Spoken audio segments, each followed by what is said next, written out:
నమస్కారం అండి. SB news 9550కి స్వాగతం సుస్వాగతం.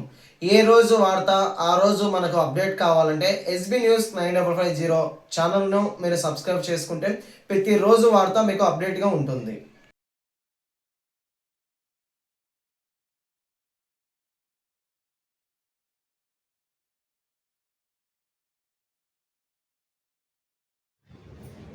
ఈరోజు రాష్ట్రంలో కూటమి ప్రభుత్వం అధికారం చేపట్టి 26 మాసాలు పూర్తయింది.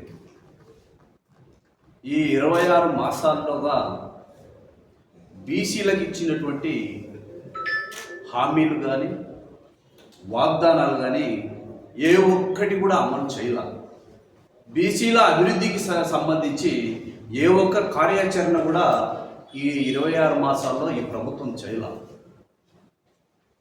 చేయకపోగా ఇవాళ రాష్ట్రంలో బీసీల పైన రాజకీయ దాడులు జరుగుతూ ఉన్నాయి. బీసీల పైన రాజకీయ దాడులు జరుగుతూ ఉన్నాయి. అక్రమ కేసులు పెట్టి వేధిస్తూ ఉన్నారు, జైలుకు పంపిస్తూ ఉన్నారు, ఆస్తుల విధ్వంసం చేస్తూ ఉన్నారు. అందుకు నిదర్శనం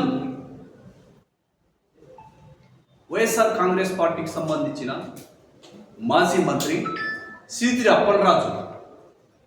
ఈయన ఒక బెస్త కమ్యూనిటీకి సంబంధించినటువంటి బీసీ వర్గానికి చెందినటువంటి వ్యక్తి, బాగా ఉన్నత చదువులు చదువుకోవడం జరిగింది. డాక్టర్గా ఆ పలాస నియోజకవర్గంలో మంచి సేవలు కూడా అందించడం జరిగింది.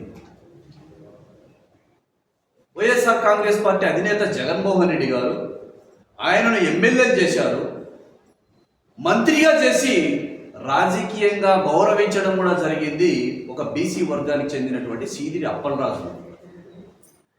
మరి ఈయన కుటుంబం పైన కూటమి ప్రభుత్వం ఏ విధంగా రాజకీయ కుట్రకోణం చేసి జైలుకు పంపిందో రాష్ట్ర ప్రజానికానికి బీసీ వర్గాలందరికీ కూడా తెలిసినటువంటి విషయమే.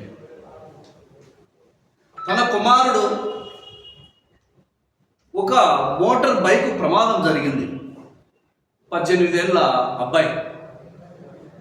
మరి ఆ ప్రమాదాన్ని అరుసుగా చేసుకొని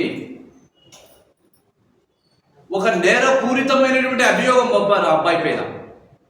అంటే ఒక కుట్రపూరితంగా ప్రమాదం జరిగినట్టు.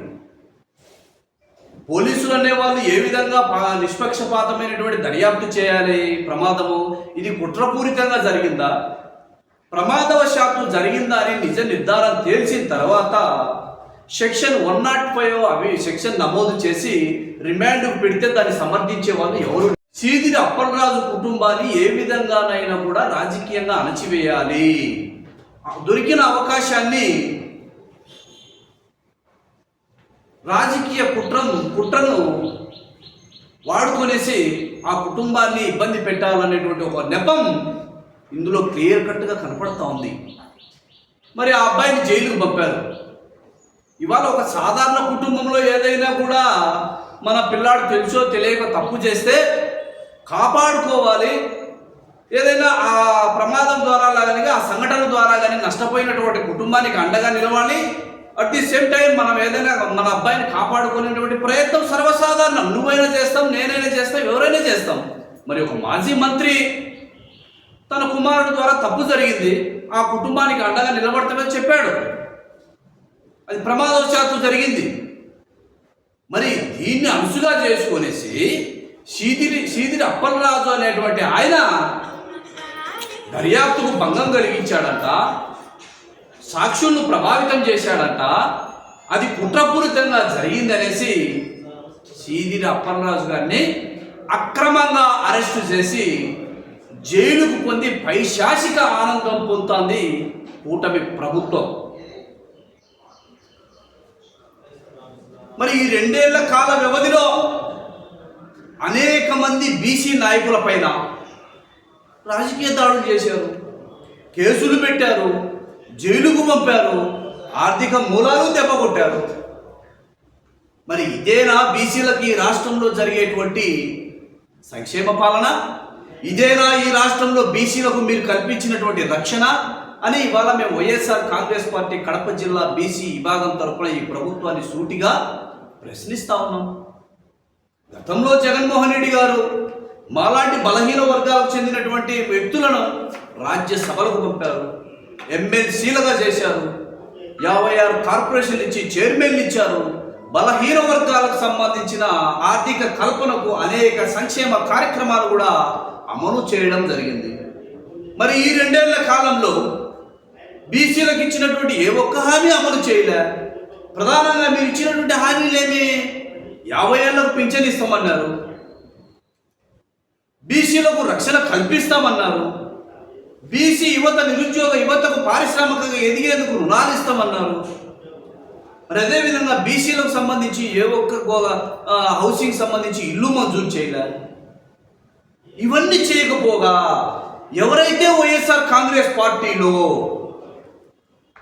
ప్రజల పక్షాన బలహీన వర్గాల పక్షాన గొంతు వినిపిస్తా ఉన్నారో అటువంటి నేతలందరిపైన కూడా ఈ కూటమి ప్రభుత్వం టార్గెట్గా చేసి కేసులు బలాయించడం ఆనవాయితీగా ఈ రాష్ట్రంలో జరుగుతూనే ఉంది. ఏం సీదిరి అప్పలరాజు అనే వ్యక్తి ఏం చేశాడు? ఆయన ఒక వివాదరహితుడు, వివాదాలకు దూరంగా ఉన్నటువంటి వ్యక్తి, ఉన్నత చదువులు చదివినటువంటి వ్యక్తి, మంత్రిగా ఆ నియోజకవర్గానికి సేవలు అందించినటువంటి వ్యక్తి. మరి కేవలం ఆయన ఒక బెస్త కమ్యూనిటీకి చెందినటువంటి వ్యక్తినేగా, కేవలం ఆయన ఒక బలహీన బీసీ వర్గానికి చెందినటువంటి వ్యక్తిగా ఈరోజు మీరు అక్రమ కేసులు పెట్టి జైలుకు పంపించారు. ఇదే నా కూటమి ప్రభుత్వంలో, చంద్రబాబు నాయుడు గారి ప్రభుత్వంలో, ఈ రెడ్ బుక్ రాజ్యాంగంలో బీసీలకు ఉన్నటువంటి రక్షణ.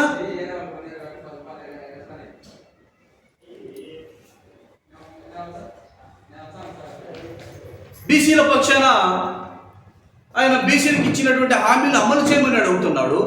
బీసీలకు ఇచ్చినటువంటి వాగ్దానాలు ఇది కూడా నేరంగా భావించి ఏదో ఒక కేసులో ఇరికించాలనేసి ఒక చిన్న ప్రమాదంగా జరిగినటువంటి ఆ బైక్ యాక్సిడెంట్లో సీదిరి అప్పలరాజు గారిని అనవసరంగా కుట్రపూరితంగా చట్టంలో ఉన్నటువంటి లొసుగులు ఎత్తుకులాడుకొని ఆయనకు జైలుకు పంపించినటువంటి ఘటన ఇది మేము తీవ్రంగా ఖండిస్తా ఉన్నాం.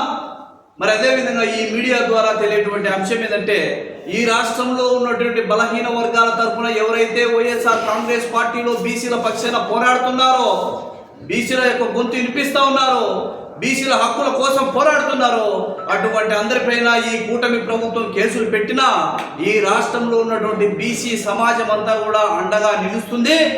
రాబోయే కాలంలో ఈ కూటమి ప్రభుత్వం జరిగేటువంటి ఘటనలకు అందరికీ కూడా సమాధానం చెప్పాల్సినటువంటి అవసరం ఉంది అని కూడా మీడియా ద్వారా తెలియజేసుకుంటూ, ఎప్పుడు ఎన్నికలు జరిగినా ఈ రాష్ట్రంలో ఉన్నటువంటి బీసీ కులాలు అన్నీ కూడా సమాయత్తమై ఐకమత్యమై ఈ కూటమి ప్రభుత్వాన్ని కూకటి వేళ్లతో పెకిలించేందుకు సిద్ధంగా ఉన్నారనేటువంటి విషయాన్ని మనవి చేసుకుంటూ సెలవు తీసుకుంటా ఉన్నాం.